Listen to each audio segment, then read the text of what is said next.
सत श्री अकाल, नमस्कार सारिਆਂ ਨੂੰ। चेतन भारत लर्निंग ਦੇ ਵਿੱਚ ਤੁਹਾਡਾ ਸਵਾਗਤ ਹੈ। ਮੈਨੂੰ ਉਮੀਦ ਹੈ ਕਿ ਸਾਰਿਆਂ ਦੀ ਤਿਆਰੀ ਬਹੁਤ ਵਧੀਆ ਚੱਲ ਰਹੀ ਹੋਏਗੀ।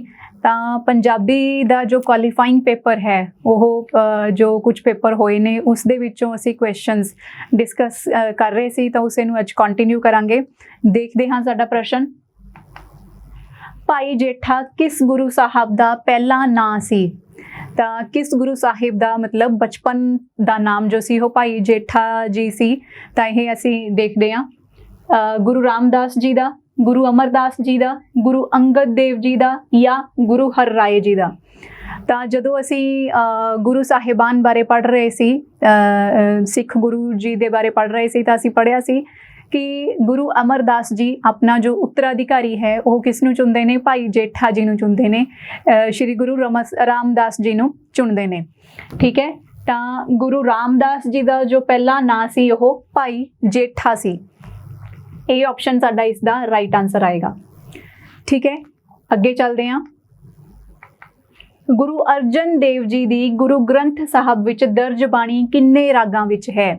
ਤਾਂ ਇਹ ਪ੍ਰਸ਼ਨ ਤੁਹਾਨੂੰ 2-3 ਵਾਰ ਦੇਖਣ ਨੂੰ ਮਿਲ ਗਿਆ, ਤਾਂ ਇਹ ਇਸ ਦਾ ਆਨਸਰ ਤੁਹਾਡਾ ਸਹੀ ਹੋਣਾ ਚਾਹੀਦਾ ਹੈ। ਜਦੋਂ ਅਸੀਂ ਪੜ੍ਹ ਰਹੇ ਸੀ ਸ਼੍ਰੀ ਗੁਰੂ ਅਰਜਨ ਦੇਵ ਜੀ ਦੇ ਬਾਰੇ, ਉਦੋਂ ਵੀ ਅਸੀਂ ਕੀਤਾ ਸੀ ਕਿ ਗੁਰੂ ਜੀ ਦੀ ਬਾਣੀ ਕਿੰਨੇ ਰਾਗਾਂ ਦੇ ਵਿੱਚ, ਗੁਰੂ ਜੀ ਦੀ ਬਾਣੀ ਜੋ ਹੈ ਗੁਰੂ ਗ੍ਰੰਥ ਸਾਹਿਬ ਦੇ ਵਿੱਚ ਕਿੰਨੇ ਰਾਗਾਂ ਦੇ ਵਿੱਚ ਹੈ? ਤਾਂ ਉਹ 30 ਰਾਗਾਂ ਦੇ ਵਿੱਚ ਹੈ। 30 ਰਾਗ ਤੁਸੀਂ ਯਾਦ ਰੱਖਣੇ ਨੇ ਸ਼੍ਰੀ ਗੁਰੂ ਅਰਜਨ ਦੇਵ ਜੀ ਦੇ। ਤੇ ਇੱਕ ਰਾਗ ਦਾ ਨਾਮ ਤੁਸੀਂ ਯਾਦ ਰੱਖਣਾ ਹੈ, ਗੌੜੀ ਰਾਗ। ਗੌੜੀ ਰਾਗ।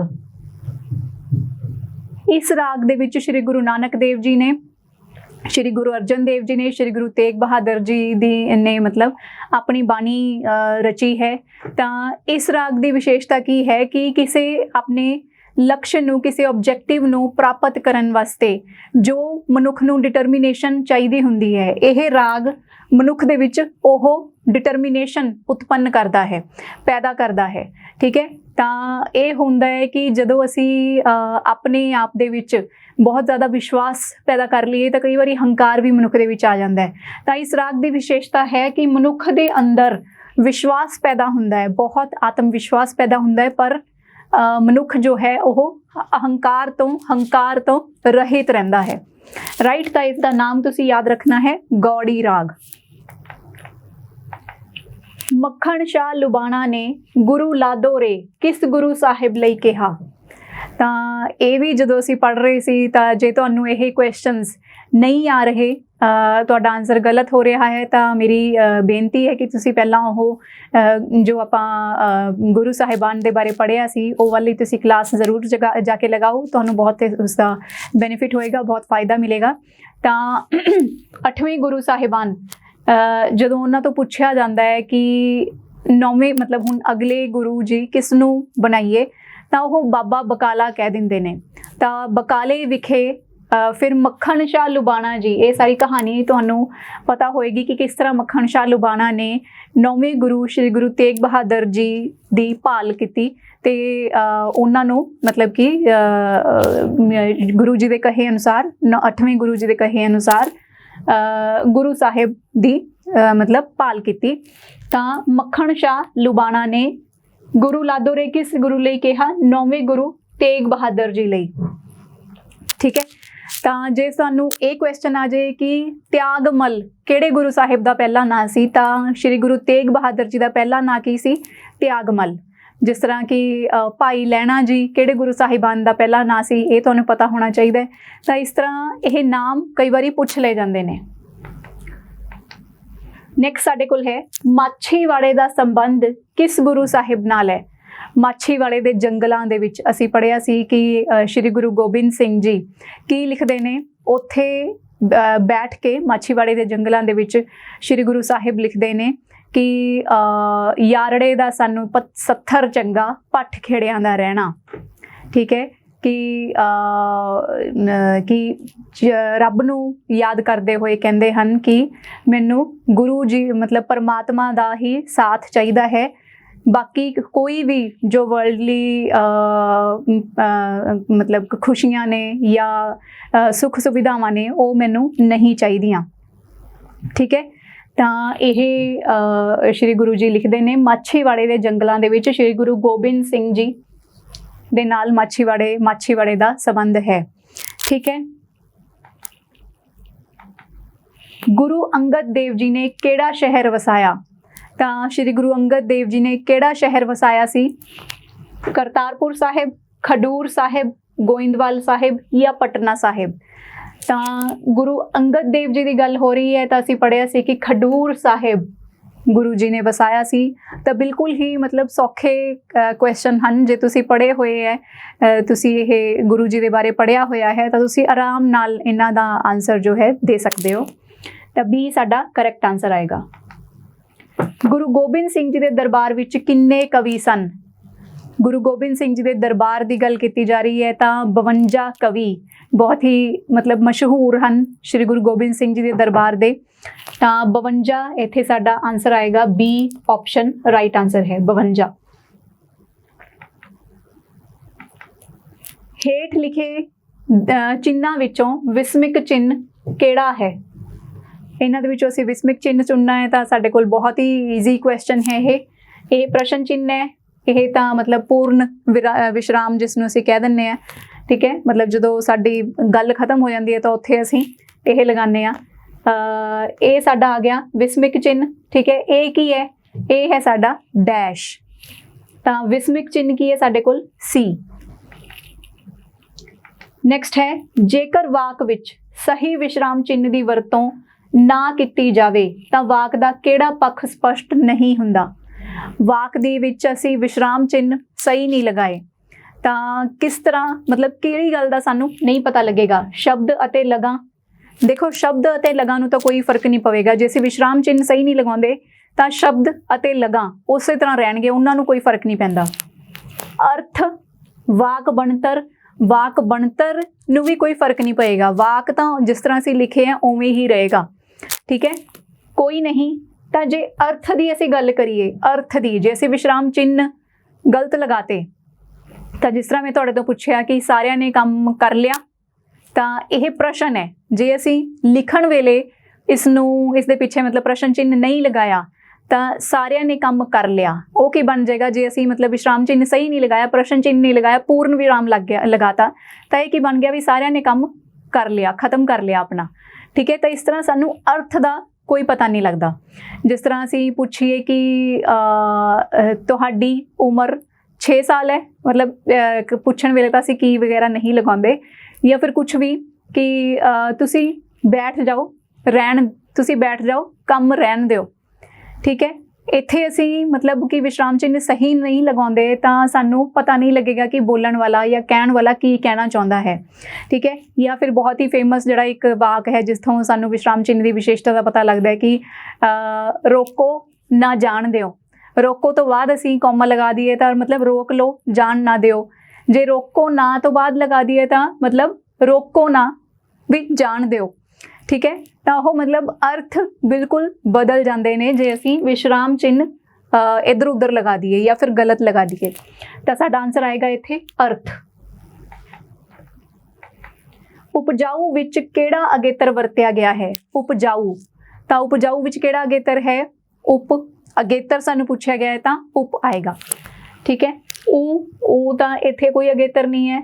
ਜਾਊ, ਉਪ, ਤਾਂ ਉਪ ਸਾਡੇ ਕੋਲ ਇੱਥੇ ਕੀ ਹੈ? ਅਗੇਤਰ ਲੱਗੇਗਾ। ਗੁਆਂਢਣ ਵਿੱਚ ਪਿਛੇਤਰ ਹੈ ਤਾਂ ਇਹ ਅਸੀਂ ਕੀਤੇ ਹੋਏ ਸ਼ਬਦ ਨੇ ਜਦੋਂ ਅਸੀਂ ਅਗੇਤਰ ਪਿਛੇਤਰ ਕਰ ਰਹੇ ਸੀ। ਤਾਂ ਗੁਆਂਢਣ ਦੇ ਵਿੱਚ ਪਿਛੇਤਰ ਕੀ ਹੈ? ਗੁਆਂਢ ਪਲਸ ਨਾਣਾ। ਠੀਕ ਹੈ। ਤਾਂ ਮਤਲਬ ਜਦੋਂ ਅਸੀਂ ਲਿੰਗ ਬਦਲੋ ਕੀਤਾ ਸੀ, ਗੁਆਂਢੀ ਦਾ ਜਦੋਂ ਅਸੀਂ ਇਸਤਰੀ ਲਿੰਗ ਬਣਾਵਾਂਗੇ ਤਾਂ ਉਹ ਕੀ ਬਣਦਾ ਸਾਡੇ ਕੋਲ? ਗੁਆਂਢਣ। ਤਾਂ ਗੁਆਂਢ ਦੇ ਪਿੱਛੇ ਨਾਣਾ ਲਗਾ ਕੇ ਤਾਂ ਇਹ ਸਾਡਾ ਇੱਥੇ ਆਨਸਰ ਆ ਜਾਏਗਾ ਨਾਣਾ। ਸਹਿਮਤ ਵਿੱਚ ਅਗੇਤਰ ਹੈ। ਹਾਂਜੀ, ਸਹਿਮਤ ਕਿਸ ਤਰ੍ਹਾਂ ਬਣਿਆ ਹੋਇਆ ਹੈ? ਸਹਿ ਪਲਸ ਮਤ। ਮਤਲਬ ਸਹਿ ਹੁੰਦਾ ਹੈ ਮਤਲਬ ਨਾਲ। ਠੀਕ ਹੈ। ਜਾਂ ਫਿਰ ਇੱਕੋ ਜਿਹਾ। ਸਹਿ ਪਲਸ ਮਤ ਮਤਲਬ ਇੱਕੋ ਜਿਹਾ ਮਤ ਰੱਖਣਾ। ਤਾਂ ਸਹਿਮਤ ਵਿੱਚ ਅਗੇਤਰ ਕੀ ਹੈ? ਸਹਿ। ਠੀਕ ਹੈ। ਤਾਂ ਸਾਡਾ ਆਨਸਰ ਆ ਜਾਏਗਾ C। ਨੈਕਸਟ ਹੈ ਉન્નਤੀ ਦਾ ਵਿਰੋਧੀ ਸ਼ਬਦ। ਹੁਣ ਉન્નਤੀ ਦਾ ਵਿਰੋਧੀ ਸ਼ਬਦ ਪੁੱਛਿਆ ਗਿਆ ਸਾਡੇ ਤੋਂ। ਉन्नति ਕੀ ਹੁੰਦੀ ਹੈ? ਵਿਕਾਸ, ਠੀਕ ਹੈ, ਪ੍ਰੋਗਰੈਸ ਕਰਨੀ। ਤੇ ਇਹਦਾ ਵਿਰੋਧੀ ਸ਼ਬਦ ਪੁੱਛਿਆ मतलब ਬਿਲਕੁਲ ਨੀਚੇ ਆ ਜਾਣਾ, ठीक है, मतलब बिल्कुल ही प्रोग्रेस ना होनी, किसी चीज़ का बिल्कुल खत्म हो जाना, ठीक है। नीवा, नीवा का कोई गल नहीं हुई, चढ़ना भी कोई गल नहीं हुई। पतन साडे कोल इत्थे आएगा, पतन सही शब्द आएगा, उन्नति का पतन। नैक्सट है सख्त का समानार्थी। तो सख्त की हुंदी है? सख्त का समानार्थी किहड़ा वरतदे हां असीं? करड़ा, मतलब असीं कहने कि बहुत ही करड़ा है। आटा बहुत करड़ा गुन्निया गया, आटा बहुत सख्त गुन्नता। ना करड़ा, करड़ा पहला ही शब्द साडा करड़ा है। औखा, औखा कोई इत्थे मतलब समानार्थी नहीं है। अस्थिर, अस्थिरता हुंदा जिथे स्थिरता ना होवे, ठीक है। अस्थिर मतलब जिस तरह से कहते हैं कि कह दिंदे हैं कि डावाडोल, ठीक है। डावाडोल ते अस्थिर इक्को जी गल होगी। तो डावाडोल दा इहदे नाल तां कोई मतलब कि लैण देण नहीं है। अड़ब, अड़ब भी की हुंदा है? अड़ब सुभाਅ हुंदा है, मतलब कि रुखा जिहा सुभाਅ जिसनूं असीं कह दिंदे हैं। तां अड़ब ते सख्त, हाँ जी। जे हुण साडे कोल देखो सख्त दा जे इत्थे साडे कोल करड़ा ना दिता हुंदा तां हो सकदा असीं सख्त दा फिर अड़ब लगा सकते होइए, ठीक है। जे इत्थे साडे कोल कोई होर शब्द दिता हुंदा जिहड़ा बिल्कुल ही इहदे रिलेटेड ना हुंदा तां असीं सख्त दा फिर अड़ब लगा दिंदे। क्यों? क्योंकि असीं कहने कि वो बहुत सख्त सुभाਅ दा है या बहुत अड़ब जे सुभाਅ दा है, ठीक है। मतलब थोड़ा जा मतलब बिल्कुल सेम तो अर्थ नहीं है, पर थोड़ा जा नज़दीक पहुँच गए आप। इस तरह भी सानू थोड़ा जा ऑप्शनस नू देख के बेस्ट ऑप्शन जो हुंदी है वो सानू देखना पैंदा है। तो इत्थे साडा आंसर आ जाएगा करड़ा, ए। रोस का समानार्थी की है? हुण रोस शब्द जो है उसका मीनिंग की हुंदा है? मतलब कि गिला। रोस हुंदा है मतलब कि कोई जिस तरह से कह दें हैं कि दुख वाली कोई गल, रोस। या फिर रोसे गिले भी असीं कह दें। रोस का एक होर अर्थ हुंदा है कि गुस्सा होना, ठीक है। रोस दा देखते हैं हुण असीं, हाँ इत्थे मैनूं लगदा है कि गुस्सा ही आएगा। संग्राम, संग्राम तो इत्थे बिल्कुल अलग गल होगी। संग्राम तो हुंदा युद्ध। बेलिहाज, बेलिहाज बिल्कुल इत्थे अलग गल होगी। जंग का कोई इत्थे मतलब नहीं है। नाराज़गी, तो रोस का जो समानार्थी है इत्थे साडे कोल आएगा नाराज़गी, ठीक है। अनोखा का विरोधी शब्द, अनोखा ये शब्द असीं बहुत बारी मतलब कर चुके हैं। अनोखा हुंदा है बिल्कुल ही अलग, अद्भुत, ठीक है, मतलब बाकियां तो हट के। सधारण, सधारण तो मतलब अनोखा का विरोधी ही शब्द हो गया एक तरह नाल। तो होर शब्द असीं देखते हैं। अमीर कोई इहदा विरोधी नहीं होया। अलौकिक तो मतलब इहदा समानार्थी हो गया अलौकिक। तो ठग कोई इसके नज़दीक नहीं होया। तो सधारण विरोधी शब्द हो गया अनोखा का, ठीक है। उठ दे मूँह जीरा देना। हुण उठ दे मूँह जीरा दे रहे हो। उठ तो सानू पता ही है किड्डा वड्डा हुंदा है, उहदे मूँह च जीरा पाउणा मतलब कि बिल्कुल ना बराबर जी चीज़ देनी, मतलब कि बहुत वड्डे बंदे नूं कोई ना बराबर जी चीज़ दे देनी। तो देखते हैं भैड़ी सलाह देनी, लोड़ नालों घट देना, बुरे कम्मां विच पै जाना, मूर्ख बनाउणा। हुण उठ दे मूँह विच जीरा पाउणा तां की हो गया साडे कोल लोड़ नालों घट देना। मतलब उठ दे मूँह दे विच असीं कुछ पा रहे हैं तो जीरे नाल तां उहदा कुछ भी नहीं बनना, तो लोड़ नालों असीं घट दे रहे हैं। बिना सोचे समझे कोई काम करे तो मुहावरा वरत्या जाता है। हुण कोई बिना सोचे समझे ही काम करन लग्या होया, ठीक है। तो असीं देखदे उहदे वास्ते किहड़ा मुहावरा वरतांगे? अपने पैरी आप कुहाड़ा मारना। पैरी ते बिंदी आएगी, अपने पैरी आप कुहाड़ा मारना। तो ये तो मतलब साडे नज़दीक नहीं आया। सुनी अनसुनी करना, अन्ने खूह विच छाल मारना, हवा नूं सोटे मारना। तो सुनी अनसुनी करना मतलब कि लापरवाह जा होना, किसी गल ते ध्यान ना देना, ठीक है। अन्ने खूह विच छाल मारना मतलब पता ही नहीं सानू कि कर की रहे हैं। अन्ने खूह विच छाल मारना मतलब इदां ही बिना सोचे समझे ही कुछ कर रहे हो, खूह दे विच छाल मारती। तो बिना सोचे समझे कोई काम करना मतलब सी, राइट। घड़ी दा खुंजिया 100 ਡੈਸ਼ ਤੇ ਜਾ ਪੈਂਦਾ ਹੈ। ਹੁਣ ਦੇਖੋ ਜਦੋਂ ਅਸੀਂ ਮੁਹਾਵਰੇ ਤੇ ਅਖਾਣ ਪੜ੍ਹਨੀ ਹੈ ਤਾਂ ਸਿਰਫ ਉਹਦਾ ਮੀਨਿੰਗ ਤੇ ਸਿਰਫ ਇਹੀ ਨਹੀਂ ਦੇਖਣਾ ਕਿ ਉਹ ਕਿੱਥੇ ਵਰਤਿਆ ਜਾਂਦਾ ਹੈ, ਉਸ ਨੂੰ ਪੜ੍ਹਨਾ ਵੀ ਧਿਆਨ ਨਾਲ ਹੈ, ਕਿਉਂਕਿ ਕਈ ਵਾਰ ਸਾਨੂੰ ਮੁਹਾਵਰਾ ਜਾਂ ਅਖਾਣ ਦੇ ਦਿੱਤੀ ਜਾਂਦੀ ਹੈ ਤੇ ਇੱਕ ਸ਼ਬਦ ਪੁੱਛ ਲਿਆ ਜਾਂਦਾ ਹੈ ਕਿ ਇਸ ਮਤਲਬ ਕਿ ਇਸ ਜਗ੍ਹਾ ਤੇ ਕੀ ਆਏਗਾ, ਠੀਕ ਹੈ, ਖਾਲੀ ਸਥਾਨ ਭਰੋ ਵਾਲਾ ਕੁਐਸਚਨ ਪੁੱਛ ਲਿਆ ਜਾਂਦਾ ਹੈ। ਤਾਂ ਉਸੇ ਤਰ੍ਹਾਂ ਸਾਡੇ ਕੋਲ ਇਹ ਕੁਐਸਚਨ ਹੈ, ਘੜੀ ਦਾ ਖੁੰਝਿਆ 100 ਡੈਸ਼ ਤੇ ਜਾ ਪੈਂਦਾ ਹੈ। 100 ਕੋਹ ਤੇ ਜਾ ਪੈਂਦਾ ਹੈ, ਸਾਲ ਤੇ, ਮੀਲ ਤੇ, ਦਿਨ ਤੇ, ਤਾਂ ਘੜੀ ਦਾ ਖੁੰਝਿਆ 100 ਕੋਹ ਤੇ ਜਾ ਪੈਂਦਾ ਹੈ। ਹੁਣ ਇਹ ਨਹੀਂ ਅਸੀਂ ਕਰਨਾ ਕਿ ਇੱਥੇ ਆ ਸ਼ਬਦ ਵੀ ਤਾਂ ਠੀਕ ਆ ਜਾਏਗਾ, ਇਹ ਵੀ ਅਸੀਂ ਲਿਖ ਸਕਦੇ ਹਾਂ, ਨਹੀਂ, ਜਿਸ ਤਰ੍ਹਾਂ ਉਹ ਅਖਾਣ ਬਣੀ ਹੋਈ ਹੈ, ਜਿਸ ਤਰ੍ਹਾਂ ਉਹ ਮੁਹਾਵਰਾ ਬਣਿਆ ਹੋਇਆ ਹੈ, ਸਾਨੂੰ ਉਹੀ ਸ਼ਬਦ ਉੱਥੇ ਵਰਤਣੇ ਪੈਣਗੇ। ਤਾਂ ਇਹ ਸਾਡਾ ਬਿਲਕੁਲ ਸਹੀ ਹੋਣਾ ਚਾਹੀਦਾ। ਤਾਂ 100 ਕੋਹ ਤੇ ਜਾ ਪੈਂਦਾ ਹੈ। ਔਖਾ ਕੰਮ ਆਰੰਭ ਕੇ ਉਸ ਦੀਆਂ ਔਕੜਾਂ ਤੋਂ ਨਹੀਂ ਡਰਨਾ, ਤਾਂ ਅਖਾਣ ਵਰਤਿਆ ਜਾਂਦਾ ਹੈ। ਔਖਾ ਕੰਮ ਆਰੰਭ ਦਾ ਮਤਲਬ ਅਸੀਂ ਕੋਈ ਔਖਾ ਕੰਮ ਛੇੜ ਲਿਆ, ਠੀਕ ਹੈ, ਫਿਰ ਜੋ ਸਾਨੂੰ ਮੁਸ਼ਕਿਲਾਂ ਆ ਰਹੀਆਂ ਨੇ ਉਹ ਤੋਂ ਅਸੀਂ ਘਬਰਾ ਰਹੇ ਹਾਂ, ਤਾਂ ਉਸ ਤੋਂ ਅਸੀਂ ਘਬਰਾਉਣਾ ਨਹੀਂ, ਉਸ ਨੂੰ ਮਤਲਬ ਉਸ ਦਾ ਮਤਲਬ ਕਿ ਥੋੜ੍ਹਾ ਜਿਹਾ ਇਹ ਦਿੰਦੀ ਸੰਦੇਸ਼ ਦਿੰਦੀ ਹੋਈ ਕਿਹੜੀ ਸਾਡੇ ਕੋਲ ਮੁਹਾਵਰਾ ਜਾਂ ਅਖਾਣ ਹੈ। ਉੱਦਮ ਅੱਗੇ ਲੱਛਮੀ, ਪੱਖੇ ਅੱਗੇ ਪੌਣ। ਪੌਣ ਹੁੰਦੀ ਹੈ ਪੱਪੇ ਤੇ ਕਨੌੜਾ ਨਾਣਾ, ਪੌਣ ਹੁੰਦੀ ਹੈ ਤੇਜ਼ ਹਵਾ। ਤਾਂ ਇਹ ਤਾਂ ਸਾਡਾ ਨਹੀਂ ਬਣਿਆ ਕੁਛ ਵੀ। ਉਖਲੀ ਵਿੱਚ ਸਿਰ ਦਿੱਤਾ ਤਾਂ ਮੋਲਿਆਂ ਦਾ ਕੀ ਡਰ, ਵਿੱਚ ਸਿਰ ਦਿੱਤਾ ਤਾਂ ਮੋਲਿਆਂ ਦਾ ਕੀ ਡਰ, ਤਾਂ ਇਹ ਅਸੀਂ ਥੋੜਾ ਜਿਹਾ ਦੇਖ ਲੈਂਦੇ ਹਾਂ। ਆਟਾ ਗੁੰਨਦੀ ਏ ਹਿਲਦੀ ਕਿਉਂ ਹੈ। ਆਟਾ ਗੁੰਨਦੀ ਏ ਤੇ ਗੁੰਨਦੀ ਤੇ ਜਦੋਂ ਅਸੀਂ ਗੁੰਨਦੀ ਲਿਖਦੇ ਹਾਂ ਤਾਂ ਗੁੰਨਦੀ ਗੱਗੇ ਨੂੰ ਔਂਕੜ ਆਏਗੀ, ਉੱਪਰ ਕੀ ਆਏਗਾ ਗੁੰਨ। ਗੁੰਨ ਜੇ ਬੋਲ ਕੇ ਦੇਖੀਏ ਤਾਂ ਉੱਪਰ ਟਿੱਪੀ ਆਏਗੀ, ਨੰਨੇ ਦੇ ਪੈਰ ਦੇ ਵਿੱਚ ਹਾਹਾ ਆਏਗਾ, ਗੁੰਨ, ਠੀਕ ਹੈ। ਆਟਾ ਗੁੰਨਦੀ ਏ ਹਿਲਦੀ ਕਿਉਂ ਹੈ। ਸਹਿਜ ਪੱਕੇ ਸੋ ਮਿੱਠਾ ਹੋਵੇ।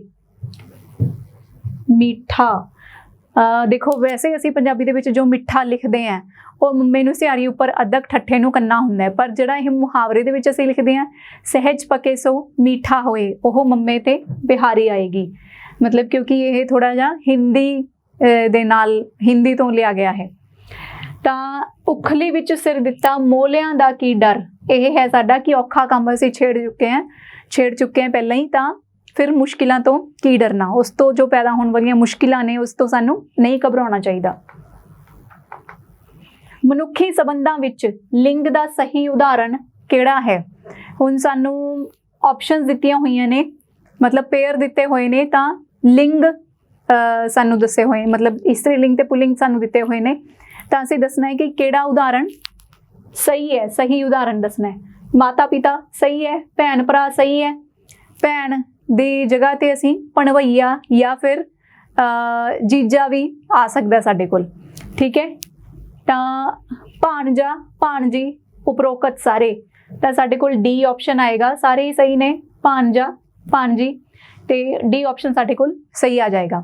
ਤੇ ਭਰਾ ਦਾ ਸਾਡੇ ਕੋਲ ਭਰਜਾਈ ਵੀ ਆ ਸਕਦਾ ਹੈ, ਰਾਈਟ। ਇਹਨਾਂ ਵਿੱਚੋਂ ਕਿਹੜਾ ਸ਼ਬਦ ਪੁਲਿੰਗ ਤੇ ਇਸਤਰੀ ਲਿੰਗ ਦੋਹਾਂ ਲਈ ਵਰਤਿਆ ਜਾਂਦਾ ਹੈ।